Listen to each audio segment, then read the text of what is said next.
Michael, what was your pushback when we were talking to Ohtani real quick? Well, just in that when the whole global thing, okay, so baseball is not that big globally. It's big in Japan, which is a massive country, all right? The Japan population. Big in Asia, I would say. It's big in Korea, too. Well, that's where I'm getting to, okay? So population of Japan, 124 million. South Korea, 51 million.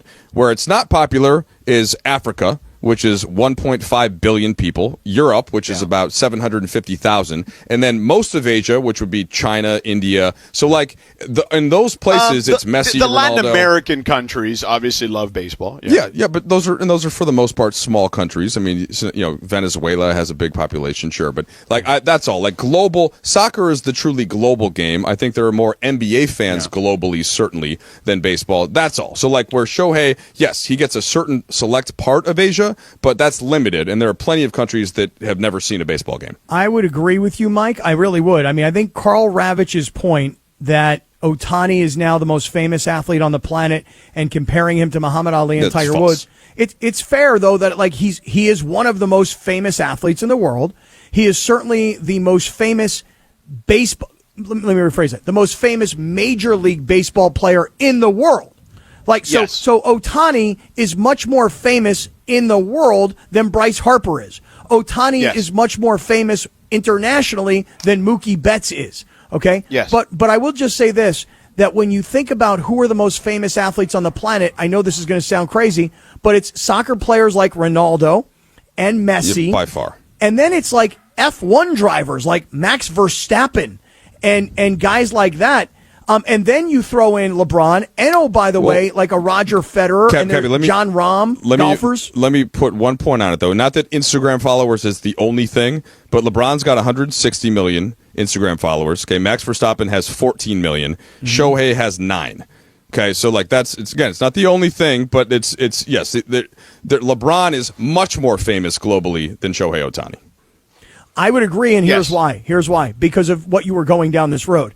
Ohtani is famous in America. Ohtani is famous in Japan. George, you bring up the fact that baseball is a big deal in other Asian countries like Korea.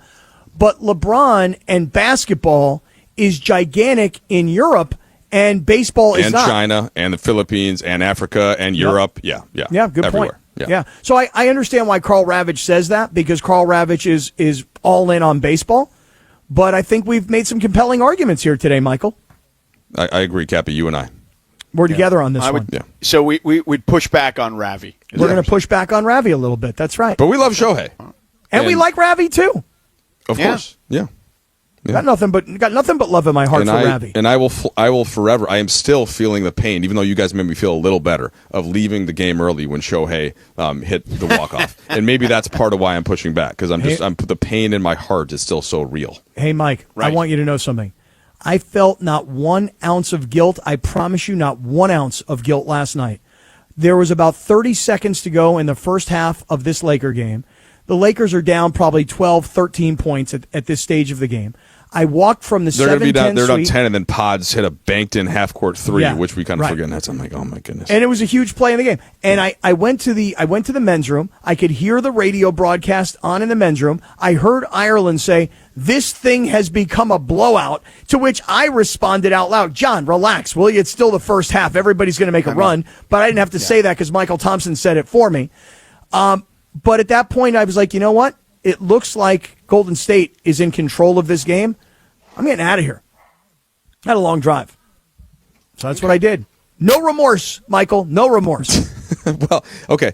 I guess the appropriate corollary would be if LeBron hit a game-winning three. Yes. Then would you have felt remorse? Like, you feel they lost by double. If the Dodgers lost by 2, which is what it was when I left the game, I would have felt great. Okay, the pain came when I learned of the walk-off, and so that's my point. Had LeBron banked in a 3 from half court or whatever to win the game, then you maybe would have felt a little pain, no? And it's been a big day of news for the Dodgers here as they open a 6-game road trip to Philadelphia and Washington, D.C. The big news is off the field. Mookie Betts announced today to reporters that he will be joining the Dodgers for their visit to the White House on Monday, and President Donald Trump will honor the team's 2024 World Series championship. Betts' decision had been the biggest among Dodger players who were uncertain or if it was unclear whether they would go.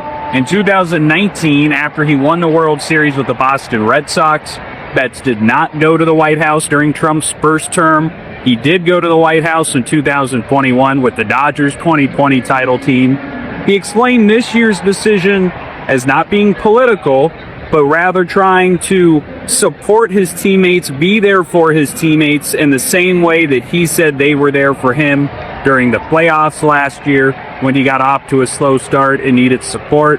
He said it was because of his loyalty to the team, and he said that in some ways he regretted not going in 2019 with the Red Sox because he felt like it made the story about him and distracted from that team's accomplishments. Mookie Betts also noted that, either decision that he made, he knew would attract criticism. He's the only African American player on the Dodgers team this year and talked about the difficulty of so much pressure and attention being on his decision. But he said at the end of the day, he wanted to be there for his team. He said that he wouldn't have been able to look at himself in the mirror if he felt like he distracted from a trip that was celebrating what they all accomplished last season. And other Dodger news, Freddie Freeman is not on this road trip. He stayed back in Los Angeles this week after being put on the injured list Thursday. That decision came as a little bit of a surprise. The Dodgers had said that Freeman could be back for the start of this weekend series in Philadelphia on Friday after he slipped in the shower last Sunday and re-aggravated the sprained ankle that he had surgically repaired this offseason after playing through it in October. The reasoning for this one is pretty simple in the Dodgers' point of view. Yes, Freddie Freeman could probably be playing in games right now, but Dave Roberts said there was some potential downside injury risk if the team tried to push him at the moment. They didn't want him having to deal with cross-country flights and the kind of swelling that could have had on his ankle. And in the big picture, they look at this as a chance to give Freeman's ankle, which even before he fell in the shower was not back to 100% after his offseason surgery, a chance to just rest a little bit more, to progress a little bit more. They want Freddie Freeman at full strength for the large part of the season, and they don't want him risking kind of continuing to have his ankle either regress or just not improve by trying to play through it right now. So that's what the Dodgers have going on today. Mookie Betts going to the White House, Freddie Freeman staying home from this trip to give his ankle some rest as they try to keep their perfect start to the season going in these two series against the Phillies and the Nationals. ドジャースがまたも熱狂の嵐を巻き起こした。主役はもちろん、我らが誇る日本球界の至宝、大谷翔平だ。今日行われたタイブレーブス戦において、大谷は圧倒的な存在感で全米を震撼させるパフォーマンスを披露した。その活躍はまさに驚異的であり、あまりに常識外れの活躍ぶりに観客席は言葉を失い、ただただ歓声と拍手を送るしかなかった。二刀流の英雄が繰り広げた驚天動地の快進撃、その興奮の軌跡をたどろう。初回から観衆の期待は頂点に達していた。第1打席に立った大谷の目は、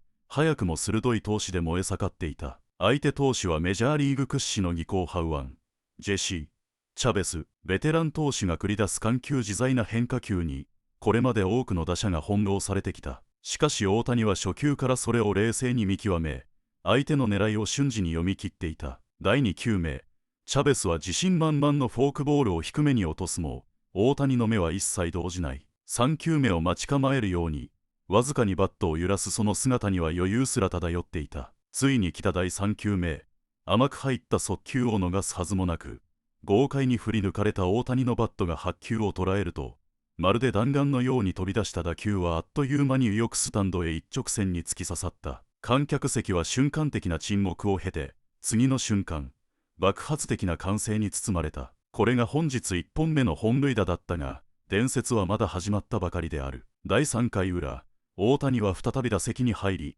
チャベスとの心理戦が再開した。前の打席で痛烈な一撃を浴びせられたチャベスは慎重に攻めるも、大谷の集中力は極限に達していた。1球目のストライクを見送った後、次の球で内角のスライダーを強引に弾き返し、驚くほど正確に左中間のギャップを割るツーベースヒットを放った。驚異的な脚力で悠々と二塁に滑り込むその姿に、観客は再び大歓声で沸き返った。だが、今日の大谷劇場はまだ終わらない。続く第5回、大谷が塁に出ると観客の目は次の奇跡に集中した。投手チャベスが牽制を繰り返し警戒心をあらわにするも、大谷は隙を逃さなかった。一瞬の緩みを見逃さず疾風のごとくスタートを切り、完璧なスライディングで盗塁を成功させたのだ。今シーズン通算2個目の盗塁であり、走塁のセンスと瞬発力までもが完璧な二刀流スターとしての進化を改めて示した瞬間だった。だが、この日の真のクライマックスは最終盤の第8回裏に訪れた。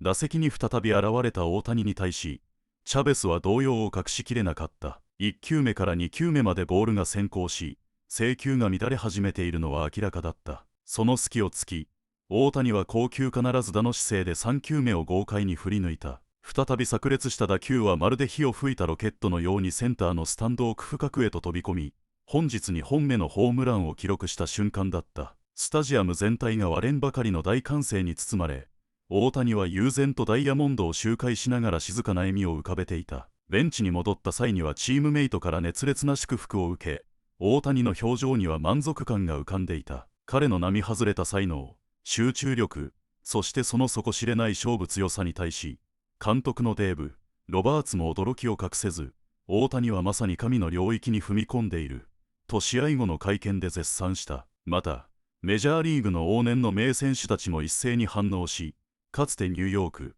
ヤンキースで大活躍したアレックス・ロドリゲス氏は、今や彼は人間の枠を完全に超えた。彼が達成する記録を楽しみに見届けたい、と興奮気味に語り、ケーン、グリフィー、ジュニア氏も、大谷という存在は、我々の知る野球の常識を根底から覆してしまった、と述べるなど、その偉業を称える声が止まない。米国のみならず、日本のファンもこの歴史的瞬間に胸を熱くした。ネット上ではすぐさま大家への称賛があふれ、翔平の存在自体が奇跡だ。彼が日本人で本当に誇らしい。今日のプレーはまるで漫画の主人公だ。といった熱狂的な声が相次いだ。名実ともに球界最高峰のスター、大谷翔平がまたしてもその偉大な実力を世界中に証明した一日となった。大谷のこの並外れた活躍により、ドジャースはブレーブス戦を圧倒的な内容で勝利し、今季のリーグ優勝への道を着実に歩んでいる。大谷翔平。彼はもはや単なるスポーツ選手ではなく、日本が誇るべき世界最高の至宝であり続ける。この日またしても新たな伝説を刻んだ大谷は、どこまで我々を魅了し続けてくれるのか。世界はただ、この素晴らしい二刀流スターが織りなす奇跡を目撃し続けることしかできないのだ。